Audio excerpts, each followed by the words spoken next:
လူတယောက်အနေနဲ့ငါးပါးသီလပြည့်စုံအောင်လုပ်ရရဘူးတယ်လို့ပြောတဲ့လူရှိတယ်နော်တကယ်မြတ်စွာဘုရားဟောထားတယ်သုခပတ္တနာသုတ်တံဘဝမှာဥစ္စာပစ္စည်းနဲ့ပြည့်စုံခြင်းလိုက်တာလို့သင်တောင့်တတယ်ဆိုရင်ငါးပါးသီလကိုသာဖြူစင်အောင်ဆောင်ထိန်ပါဒီတိုင်းဟောတာမြတ်စွာဘုရားလူလောကထဲမှာကောင်းသတင်းတွေကျွယ်ဝခြင်းတယ်သတင်းကောင်းတွေထွက်ခြင်းတယ်တနည်းအားဖြင့်နာမည်ကောင်းရခြင်းတယ်ဆိုရင်လည်းပဲငါးပါးသီလကိုသာပြည့်စုံအောင်ဆောင်ထိန်ပါလူဘဝကြီးမှာဥစ္စာပစ္စည်းနဲ့လည်းပြည့်စုံတယ်ကောင်းသောချီးမွမ်းခြင်းဖြင့်လည်းပဲအချီးမွမ်းခံရတယ်ဆိုရင်ဘာလို့သေးလဲချမ်းမြေ့တော့ဘာမှမလိုတော့ဘူးလို့တော့ပြောလို့ရရနော်ပတ်ဝန်းကျင်ရဲ့လေးစားမှုတန်ဖိုးထားမှုမျက်နှာမှုလည်းရရင်လေဥစ္စာပစ္စည်းနဲ့လည်းပြည့်စုံအဲ့ဒီနှစ်မျိုးလုံးကိုသီလတည်းဟူသောအကြောင်းကြောင့်ရနိုင်တယ်ခါတင်လားဆိုတော့မကဘူးဒါကဒီဘဝအတွက်လိုအပ်ချက်ကိုပဲပြည့်စုံစေတဲ့အပိုင်းကိုပြောတာနော်ဘဝကသိပြီးတာနဲ့ပြီးမလားမပြီးဘူးအဲ့ဒါဘာဆက်ပြောတော့မြတ်စွာဘုရားသိပြီးတဲ့နောက်မှာငါဘဝကောင်းလေးရကျင်လိုက်တာလို့တောင့်တရဲဆိုရင်လည်းငါးပါးသီလကိုသာပြည့်စုံအောင်စောင့်ထိန်၃ချက်ပြောတယ်နော်အဲ့ဒီသုတ်တံမှာဥစ္စာပစ္စည်းနဲ့ပြည့်စုံခြင်းရယ်ချီးမွမ်းသံနဲ့ပြည့်စုံခြင်းရယ်ပြီးတော့ဘာလို့ဘဝကောင်းကိုရခြင်းနဲ့ပြည့်စုံမှုဟုတ်ပြီလားလူတွေပေါ့လူတွေမှာလူရင်းစန္ဒတွေရှိကြတယ်လူရင်းစန္ဒတွေအများကြီးရှိကြတယ်ဖြစ်ချင်တာတွေလည်းအများကြီးရှိကြတယ်နော်စန္ဒတွေများတယ်ပေါ့နော်လူချင်းတဲ့စန္ဒဖြစ်ချင်တဲ့စန္ဒနော်သွားချင်တဲ့စန္ဒလုပ်ချင်တဲ့စန္ဒစသဖြင့်နော်စန္ဒတွေများစွာရှိကြတယ်ပေါ့နော်အဲ့တော့ကောင်းတဲ့လူရင်းစန္ဒတွေပြည့်ဖို့နော်စန္ဒတွေကလည်းကောင်းတဲ့စန္ဒတွေဖြစ်ဖို့လိုတယ်ကောင်းတဲ့ဟလာမွန်မြတ်တဲ့နော်ကိုယ်အတွက်ကောတခြားသူတွေအတွက်ကောအများအတွက်ကော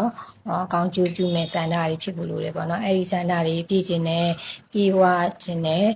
ကိုတောင်းတလိုက်တဲ့တောင်းတတိုင်းပြည့်ခြင်းနဲ့ဆိုလို့ချင်းတော့အဓိကဘာလုပ်ရမလဲဆိုရင်ကို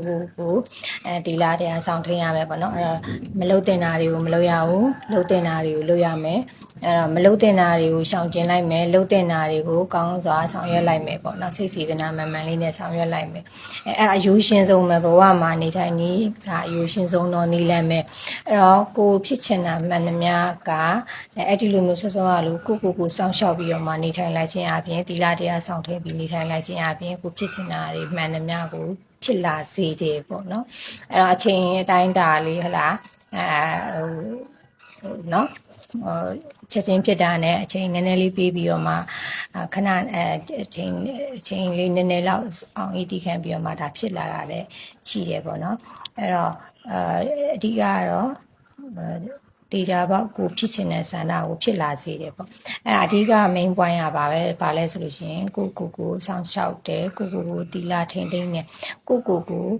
မလုတ်တင်တာတွေမလုတ်ဘူးလုတ်တင်တာတွေလုတ်တယ်သီလတရားကိုစောင့်ထိန်ခြင်းအပြင်အဲ့ဒါဆောင်ရန်ရှောင်ရန်တွေကိုတည်ပြီးတော့လိုက်နာခြင်းအပြင်အဲ့တော့သူတစ်ပါးအတွက်လည်းကိုကြောင့်အနှောက်အယှက်မဖြစ်ဘူးသူတစ်ပါးကိုကြောင့်ဒုက္ခမဖြစ်ဘူးသူတစ်ပါးတွေကိုကြောင့်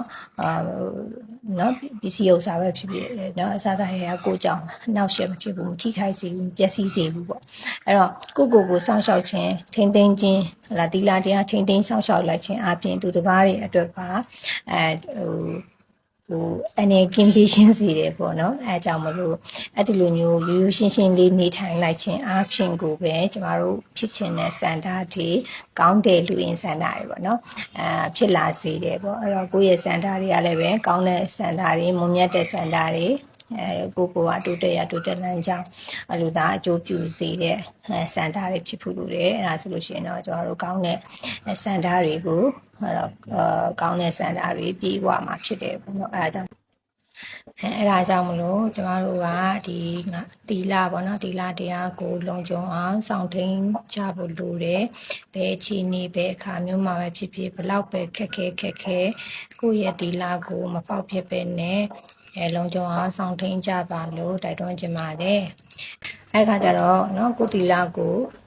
လုံခြုံအောင်စောင့်စည်းနိုင်စွမ်းစောင့်ထိန်နိုင်စွမ်းရှိရမယ်ပေါ့နော်အဓိကကတော့အခြေခံသီလကတော့ကျမတို့၅ပါးသီလပေါ့နော်အဲ့တော့ဘာနာတိပါဒသူတစ်ပါးအတက်ကိုမတက်ရဘူးပေါ့နော်သူ့အတက်မတက်ရဘူးဘယ်လိုချင်းမျိုးမှာဖြစ်ဖြစ်မတက်အောင်မတက်ဖဲနေနိုင်အောင်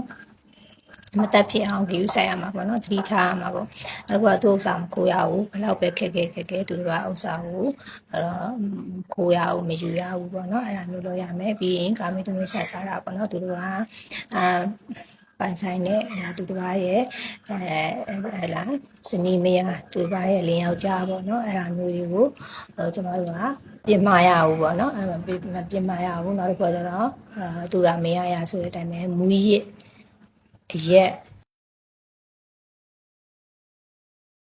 အဲ့ဒါတွေကိုလည်းပဲကျွန်တော်တို့ကမတုံးမဲမတောက်ဖဲနဲ့ဒါရှောင်ကျဉ်နိုင်ရမယ်ပေါ့နော်အဲ့ဒီတီလာတရားတွေကိုကျွန်တော်တို့ကဆောင်းထင်းရမယ်အတက်နိုင်ဆုံးဆောင်းထင်းရမယ်သတိရှိရမယ်ပေါ့နော်ချူပေါက်မိလူဆိုတော့ဒါချူပေါက်မိနိုင်တယ်အဲ့တော့အချိန်မီနေရမီမှာဟလာချူပေါက်မိနိုင်တယ်အခါကျတော့ကိုသတိရှိရမယ်အတိရှိရမယ်ပေါ့အတိဆိုတာကတော့ဒါတမာဒိဋ္ဌိပေါ့နော်အတိဉာဏ်တမာဒိဋ္ဌိဆိုတော့မှန်ကန်တဲ့အတိဉာဏ်ပညာရှိဖို့လိုတယ်ပေါ့အဲ့ဒီလိုမျိုးတမာဒိဋ္ဌိအတိဉာဏ်ပညာရှိပြီဆိုလို့ရှိရင်တော့ကျွန်တော်တို့ကဒီလာတရားကိုဖောက်ပြခြင်းရဲ့တည်ပြီးတော့ရှောင်ခြင်းဖြစ်တာပေါ့နော်ရှောင်ခြင်းနိုင်တဲ့ဉာဏ်အတိဉာဏ်ပညာရှိတာပေါ့နော်အဲ့တော့ကောင်းတယ်ဆိုတဲ့ခွဲခြားနိုင်တဲ့ဉာဏ်ပညာရှိသွားတာပေါ့အဲ့ဒါကြောင့်မို့ကျွန်တော်တို့တမာဒိဋ္ဌိဆိုတဲ့အတိဉာဏ်ပညာမှန်ကန်တဲ့အမြင်မှန်ကန်တဲ့နော်အတွေးခေါ်တွေရှိဖို့လိုတယ်နော်အဲ့ဒီလိုမျိုးနဲ့ဟလာကျွန်တော်တို့ကငါအတီလာတရားကိုချိုးပေါက်ခြင်းရဲ့အကျိုးအပြစ်တွေကိုသိရမယ်တီလာတရားကိုစောင့်တင်းခြင်းရဲ့ကောင်းကျိုးရလဒ်တွေကိုလည်းသိဖို့လိုတယ်အဲ့ဒါဆိုလို့ရှိရင်တော့ဒါစင်ကျင်နိုင်စွမ်းရှိသွားပြီပေါ့နော်